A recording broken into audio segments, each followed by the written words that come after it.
How are you doing, sir? I'm not doing good. What happened?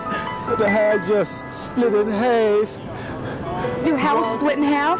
We got up in the roof, all the way to the roof, and water came in the house, just opened up, divided.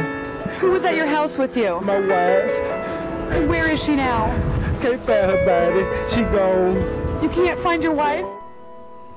On August 29, 2005, Hurricane Katrina, a Category 4 hurricane, hit the Gulf Coast at winds of 145 miles per hour. When the hurricane hit, 2 levees breached, causing major flooding to the lower Ninth Ward and the whole city.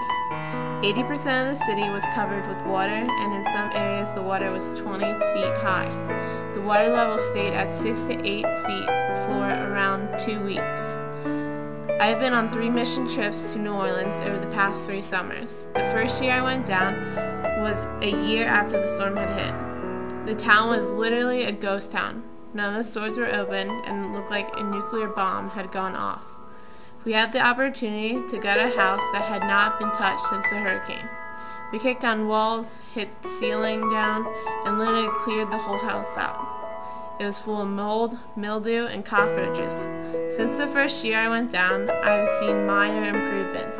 It's sad to see, from year to year, families still in FEMA trailers and struggling to get back into their own homes. I'm committed to recovering, rebuilding, and renewing New Orleans.